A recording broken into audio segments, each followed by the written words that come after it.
In this episode of Stradivarius Stories, we're going to do a deeper dive into a couple of the violins that I've come across while investigating life stories of violinists, and we'll also take a look at the world's greatest collection of violins in a museum, the Chimei Museum in Taiwan.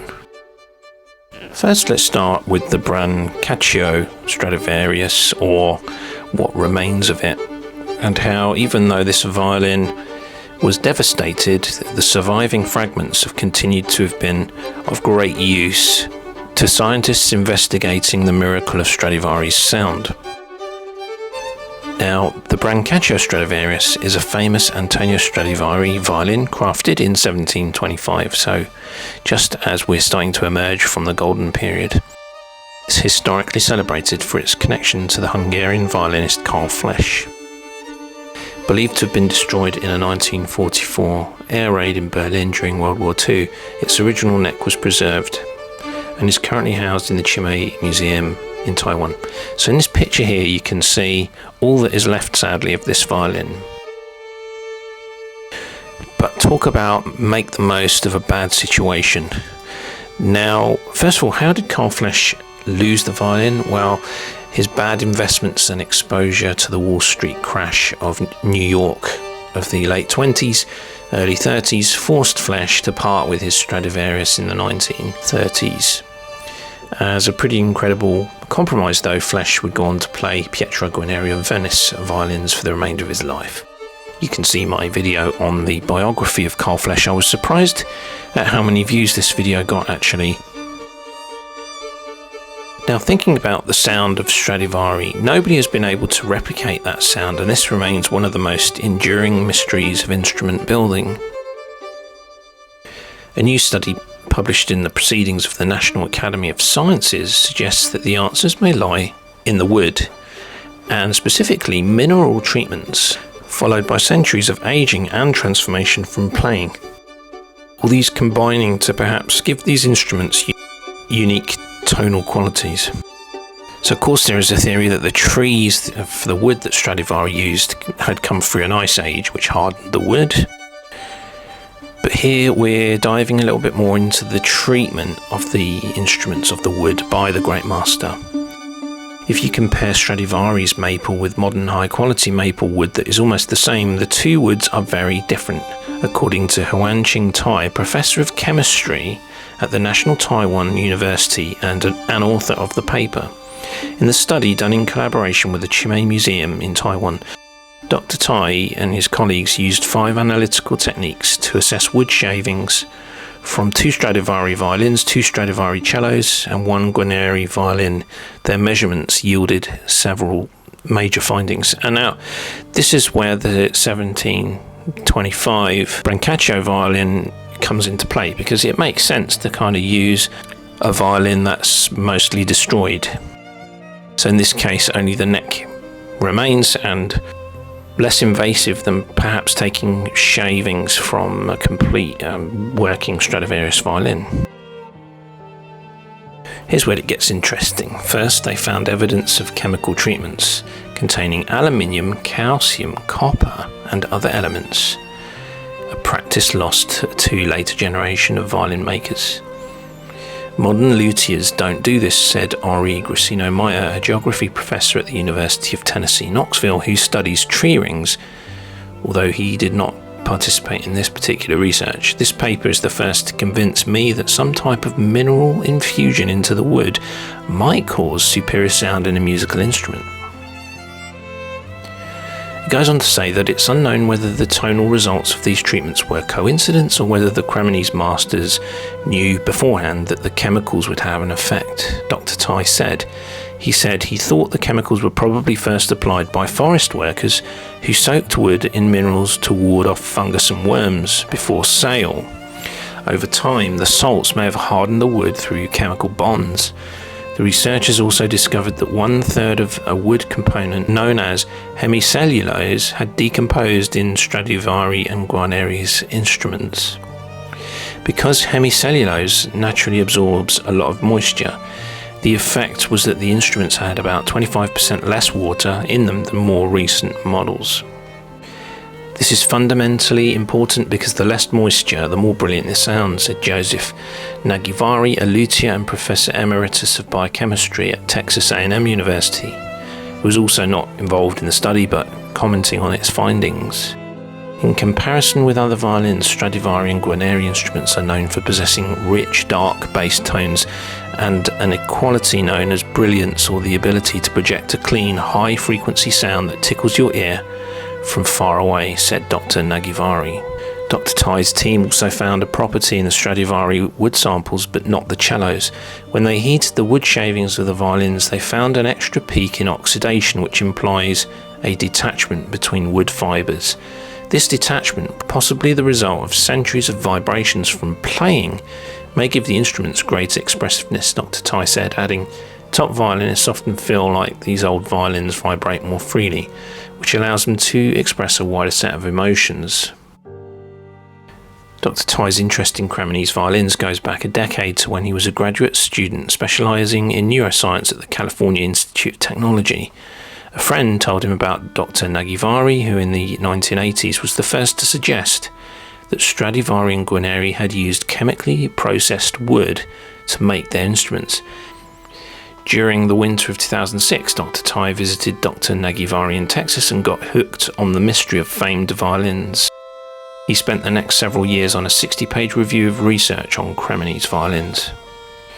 Over the years, he said, many hypotheses about the secret properties of Stradivari and Guarneri instruments have come and gone.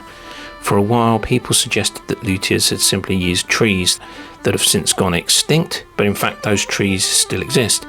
In 2003, Dr. Gracino Maia and a colleague said Stradivari's secret had to do with the fact that he had lived during an extremely cold period known as the Little Ice Age, and that the trees around him were growing differently.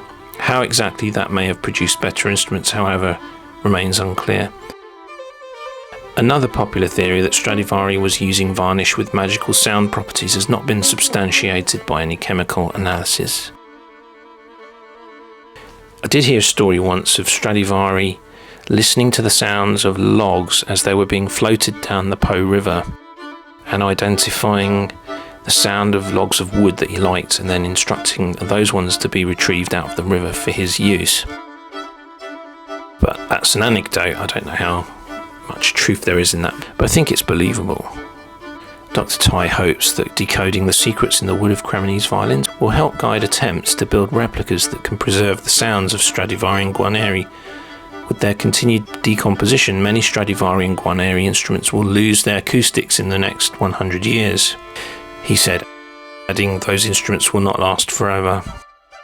Well, there are older violins. There are Martis knocking about and Gasparo de Salas. But anyway, it's probably fair to say that a lot of these violins should ultimately end up in museums in order to preserve them. So this brings us on to the history of Chimei Museum in Tainan in Taiwan, and it's on my bucket list of violin pilgrimages to make. The museum is interesting because it was founded by Wen Longxi, one of Taiwan's richest businessmen. But it was meant to be a museum for everyone, especially the underprivileged. And what's amazing about it is that it's home to the world's biggest and most comprehensive violin collection, and includes a violin made by Cristofori. Apparently there are only 3 instruments made by Bartolomeo Cristofori, so only 3 string instruments made by Cristofori left in the world, incredibly rare. One is in Uffizi, the museum in Florence, Italy, and 2 in Chimei, a cello and a violin. So we see how important this museum is for preserving ancient Italian masterpieces. So the museum was founded in 1992 by Shi Wenlong, one of the richest self-made businessmen in Taiwan and founder of the Chimei Corporation. It was housed inside a company administration building before being relocated to Tainan Metropolitan Park in 2014. I must say the museum looks absolutely fabulous. Open to the public, it features collections of awe-inspiring Western arts, natural history, arms and armours, antiquities and artefacts. And obviously a must-see musical instruments section. She apparently was born in 1928 and grew up during wartime in a poor family of 10 children. And the local museum in Tainan was his escape from the harsh reality of life. He described it as like a heaven for a child in wartime. And he thought when he had a chance, he wanted to build a museum for all, especially the underprivileged. So, a philanthropist, you could say. He built it with this idea in mind to bring Western arts and culture to Taiwan, for those who didn't have a chance to travel and see museums abroad. And it does fascinate me how the Far Eastern cultures have taken so well to classical music. At the time this article was put together, the museum was charging $6.50 to enter, but it's free for local Tainan residents and students, so that farmers working in the fields nearby can visit all the time. And the musical instrument collection is perhaps the most spectacular display. Xi was a passionate violinist himself and once started a business during the war extracting scrap metal from abandoned battleships and fighter jets to make strings for violins. The museum is home to the world's oldest playable cello, dating back to 1566 by renowned luthier Andrea Amati. He's like the father of violin making, and his instruments are incredibly rare. I think only about 25 left in the world. I've had the privilege of seeing a few in museums here and there.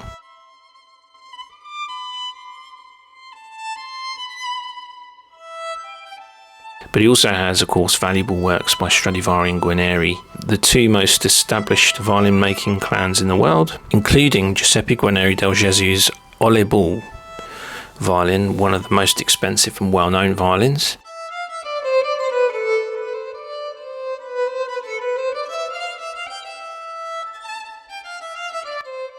And some violins by Gasparo da Sala. Thanks to its collection, Chimei became a popular meeting place for violin conferences, and it also loans out violins. Up to about 200 have been lent to students and musicians who may not be able to afford their own instrument, especially for a special performance. The most famous borrower, Yo-Yo Ma, who needed a loan when his cello broke before a Taiwan show. Young Taiwanese violinist Zheng Yuqian also used a violin from Chimei when he became the first Taiwanese to win the international Tchaikovsky competition. Have you been to Chimei? If so, if you've got any tips for me, let me know, because I do plan to visit that. Who knows, maybe in 2027, but definitely sometime soon, as soon as I can, basically. Finally, we move on to the 1727 Barrère, or Barrère, Antonio Stradivari. We've now emerged from the golden period, we're into the late period. Now, this violin came to my attention after a comment was left on a video in my channel suggesting that Louis Kaufmann had played on this instrument. It did pique my interest in the instrument, which for some reason does not figure on Tarissio's database, but you can find some information dotted around here and there about the violin. It's still actively being played as well. So the instrument bears an original label dated 1727 and is named for Mr. Camille Barrère, who lived between 1851 and 1940 and was a renowned French politician. The violin has a two-piece back made of maple wood cut on the quarter and marked by vivid curls of medium width, which ascend slightly from the centre joint. The sides and head are crafted from a wood similar to the one used for the back, and the top is made of two pieces of spruce finely grained at the centre and broadening towards the flanks. The Hills recorded that the belly was an original Stradivari, but they noted that it was not crafted at the same time as the rest of the instrument and indicated that it had been modified to fit the violin. This opinion was later confirmed by Emil Hellman. Moreover, Harry A. Duffy wrote that the belly came from an instrument dated 1719 and that it was skillfully adapted to this violin by the Hills in 1921. The varnish is of an orange-red colour over a golden ground.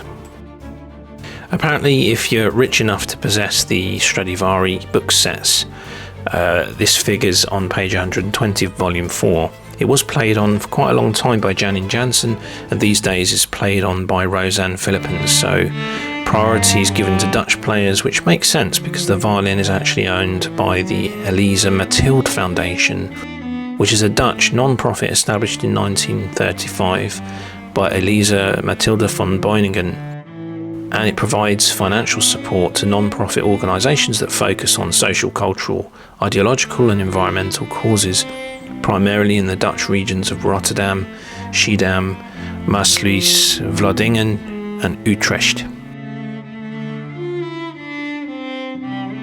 So that was the July edition of Stradivarius Stories. I hope you've enjoyed these deep dives, and I'll see you on the next episode. Ciao, violinisti.